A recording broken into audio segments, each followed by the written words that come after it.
झालेली घटना अतिशय दुर्दैवी आहे आणि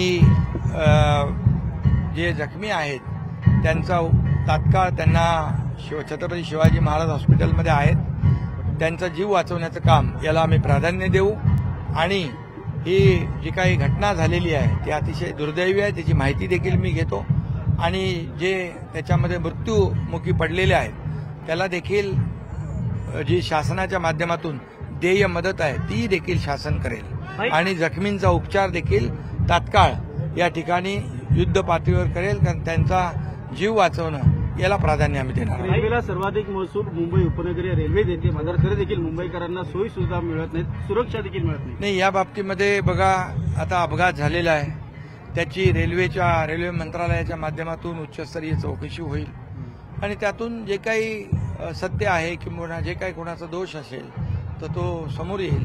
परंतु ती कारवाई जी आहे ती तर होईलच, दोषी असतील त्यांच्यावर कारवाई होईल, परंतु सगळ्यात आधी जे जखमी आहेत त्यांचा जीव वाचवणं याला आम्ही प्राधान्य देऊ.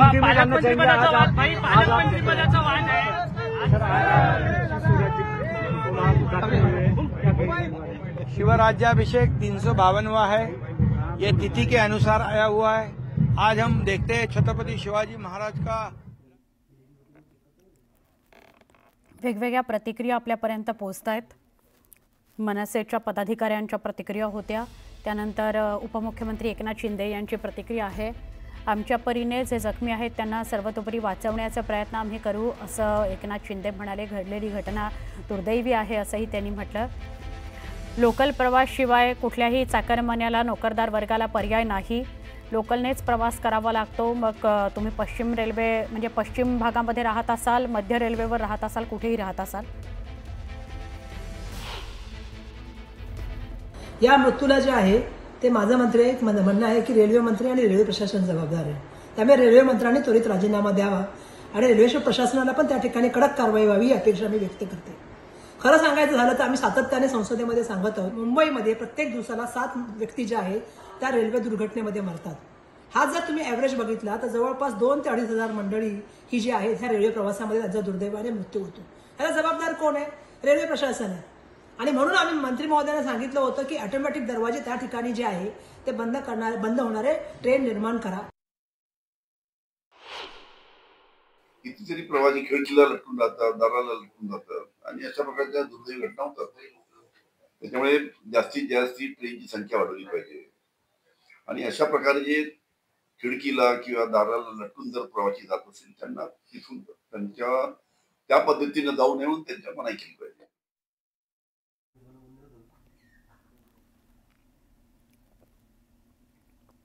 आपण बघतोय ही दुर्घटना घडलेली आहे, यामध्ये 6 जणांचा मृत्यू झालेला आहे. काही जणांवर उपचार सुरू आहेत कळव्याच्या शिवाजी महाराज रुग्णालयामध्ये. मुंब्र्यातील अपघातस्थळाला भाजप आमदार निरंजन डावखरे यांनी भेट दिली. रेल्वे प्रवासी संघटनेच्या तक्रारी वरिष्ठांपर्यंत पोहोचवू असं डावखरे म्हणाले. याच्यामध्ये जो टर्निंग आहे त्या टर्निंगवरती जो टेक्निकल स्नॅग आहे का हा विषय मी अधिकाऱ्यांकडनं समजून घेतोय. प्राथमिक स्वरूपात आता जे लक्षात आलेलं आहे 14 लोकांना याच्यामध्ये त्या तिकडे घटनेमध्ये त्यांना त्रास झालेला आहे आणि याच्यामध्ये या सगळ्या गोष्टींची पूर्ण माहिती ही पोलीस आणि रेल्वे अधिकाऱ्यांकडनं मी घेत होतो. मुंब्रा रेल्वे स्थानकाचा जो प्लॅटफॉर्मवर 3 आणि 4 आहे त्या दरम्यान मोठ्या प्रमाणात टर्न आहे आणि त्या टर्नमुळे ट्रेन जी आहे ती झटका लागते, त्यामुळे प्रवाशांना तोल जाऊ शकतो. अशा अनेक तक्रारी ज्या आहेत मुंब्रा रेल्वे प्रवासी संघटना असेल, दिवा रेल्वे प्रवासी संघटना असेल यांनी केलेले आहेत. पण असं जोपर्यंत मोठी घटना होत नाही तोपर्यंत जी आहे जाग येत नाही. हे या बाबतीत काही आपण बोलणार आहात का किंवा सांगणार आहात का? प्रवासी संघटना देखील वारंवार आवाज उठवत होते. नाही, निश्चितच या सगळ्या गोष्टींची दखल शासन घेईल असं आपल्याला सांगतो. पण याचबरोबर ही घटना ही दुर्दैवी आहे. त्याच्यामुळे माननीय मुख्यमंत्री माननीय फडणवीस साहेब आणि अश्विनीजी वैष्णव यांच्या निदर्शनात हा विषय मी निश्चितपणे आणून देईन. त्यांना आतापर्यंत या गोष्टीची त्यांनी माहिती ही मागवलेली आहे. हे होते आमदार निरंजन डावखरे.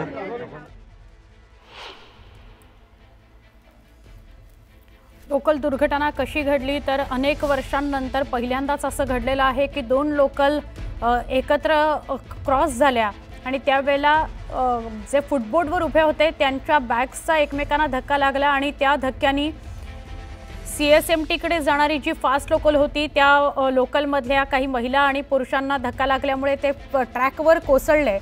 साधारणपणे 8 ते 9 जण ट्रॅकवर कोसळली, त्यातल्या 6 जणांचा दुर्दैवी मृत्यू झालेला आहे।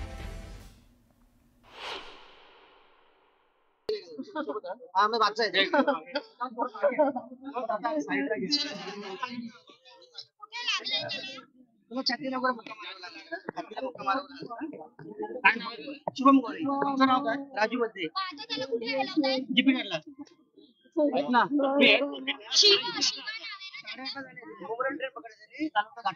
कुठे राहिला? साकी नाक्याला सील पडलेला कुठे काम करत होता? साकी नाक्याला काय नव्हती परिस्थिती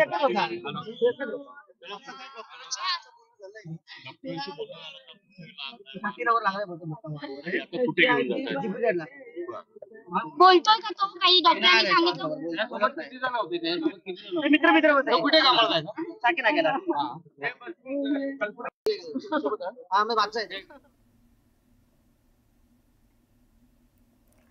ज्यांचे प्रवासी म्हणजे ज्यांचे नातेवाईक ट्रेनमधनं पडलेले आहेत अशा काही लोकांशी आपण बोलण्याचा प्रयत्न करतो। एक म्हातारी आजी होती, ती काही बोलू शकत नव्हती, अश्रू अनावर झाले होते तिला। लोकलचे प्रवासी एकमेकांना धडकले आणि त्यातल्या CSMTकडे जाणाऱ्या फास्ट ट्रेनमधनं 8 ते 10 प्रवासी लोकलमधून खाली पडले। दिवा ते मुंब्रा दरम्यान ही घटना घडलेली आहे आणि त्यातल्या 6 प्रवाशांचा मृत्यू झालेला आहे। मुंब्रा स्टेशनजवळ ट्रॅकवर हे सगळे प्रवासी पडले। सगळेच चाकरमानी होते, नोकरीनिमित्त ट्रेनने प्रवास करत होते। गर्दी प्रचंड असल्याने फुटबोर्डवर उभे होते आणि त्यावेळेला समोरून येणारी जी लोकल होती त्या लोकलमधल्या लोकांच्या बॅगा आणि यांच्या बॅगा एकमेकांना धडकल्या, त्यांचा धक्का लागला आणि म्हणून ते खाली पडले अशी माहिती मिळते। अपने सोबत हेमंत कुमार जी, आपने आप यहाँ पे आए, अपने यहाँ पे आपके जो अधिकारी उनसे बातचीत की, क्या पता चला किस कारण ये घटना हुई? देखिए, हम लोगों ने देखा यहाँ पर सुबह के समय में थ्रू ट्रेन चल रही थी, लोकल के पैसेंजर्स थे और जाते समय में ट्रेन के ऊपर में जो गेट पे लटकते हैं लोग, उनके कारण में दुर्घटना हुई है। तो यहाँ पे शार्प कर्व है, गाड़ियाँ रन थ्रू थी, रुकने वाली नहीं थी गाड़ी। हमारा स्टाफ अवेलेबल था यहाँ पे, लेकिन उन्होंने ही देखा उसको और यात्रियों की संख्या ज़्यादा होने के कारण ऐसी घटना घटी है। सर, आपके स्टाफ ने देखा, क्या कुछ बताया कि किस तरह ये घटना हुई है? नहीं, तो आप देख रहे हैं, हम लोग भी देख रहे हैं, यहाँ पे जो शार्प कर्व है उसके अंदर लटकने के कारण हुई है, वो कंट्रोल नहीं बना होगा उनका और हमेशा गाड़ियाँ 100 के स्पीड पे चलती है, उस कारण से ऐसी घटना हुई है। आमतौर पे सुबह या शाम को जब भी गर्दी होती थी, RPF के और GRP के जवान प्लेटफॉर्म पर रहते हैं, लेकिन उस वक्त भीड़ ज़्यादा हो गई तो फिर ऐसी घटना घटती है। RPF के स्टाफ को पीक आवर्स में हम लोग ज़्यादा से ज़्यादा संख्या में लगाते हैं और उनको बताते हैं कि यात्रियों को काउंसिल भी करें। आप अक्सर देखते होंगे महिला कोच के ऊपर में प्लेटफॉर्म के एंड पे इस तरह के पहले लोग ट्रेसपास भी करते थे। हम लोगों ने यहाँ पे रैम्स को तोड़वाए हैं, यहाँ पे बैरियर लगाए हैं ताकि कोई इसके अंदर में गिरे ना। सुबह या शाम को भीड़ के समय अभी डोर बंद किया जाएगा, लोग पूरे अंदर चले जाएंगे, तभी ट्रेन चलेगी, ऐसे कुछ अभी इंस्ट्रक्शन आया क्या? ऐसा इंस्ट्रक्शन कुछ नहीं है। इंस्ट्रक्शन इसलिए नहीं है क्योंकि हमारे पास जितनी सुविधाएं हैं, हम लोग कोशिश करते हैं कि यात्री भी साथ दे, कोऑपरेट करें। संडे के बाद मंडे को अमूमन रश होता है और पीक आवर में यात्रियों के एक के बाद दूसरी ट्रेनें हैं। कोशिश यही करनी चाहिए कि थोड़ा रुक कर करके आप ट्रेन में लटके ना। शार्प ट्रेन के बारे, शार्प जो यहाँ पे टर्न है उसके बारे में कई संगठना, जो प्रवासी संगठना, उन्होंने कंप्लेंट्स की थी, उसके बारे में कुछ मालूमात मिली आपको? क्या प्रशासन को इस बात की जानकारी है? पूरे सेक्शन के अंदर जहाँ जहाँ लोकल ट्रेनें चलती हैं सब जगह पे इसका सर्वे हुआ है। हम लोगों ने ये कोशिश करी है और इसके लिए महीने में 3 महीने में ऊपर के अधिकारी लेवल मीटिंग होती है, मंत्री महोदय के लेवल मीटिंग होती है, सारी प्लानिंग में है। जो भी संबंधित एजेंसी है, आप लोग देखा होगा, फुट ओवर ब्रिज बना करके जो बाउंड्री है उसको दुरुस्त करके यात्रियों को समझा करके कोशिश की जा रही है। इस घटना के बाद क्या उपाय की जाएंगे? शार्प ट्रेन, लोकल ट्रेन यहाँ पे स्लो होगी, कुछ होगी, कुछ ऐसा? अभी मीटिंग होगी, इस पर चर्चा करेंगे हम लोग और इसके बारे में रेलवे प्रशासन देखेगा क्या कर सकते हैं। हे होते हेमंत कुमार जी, त्यांनी इथे येऊन पाहणी केलेली आहे। DIG आहेत ते RPFचे आणि त्यांनी इथे येऊन संपूर्णपणे त्यांच्या अधिकाऱ्यांकडून माहिती घेतलेली आहे। व्हिडिओ जर्नलिस्ट संदीप पवारचा, अजित मांढरे, न्यूज 18 लोकमत, मुंबई।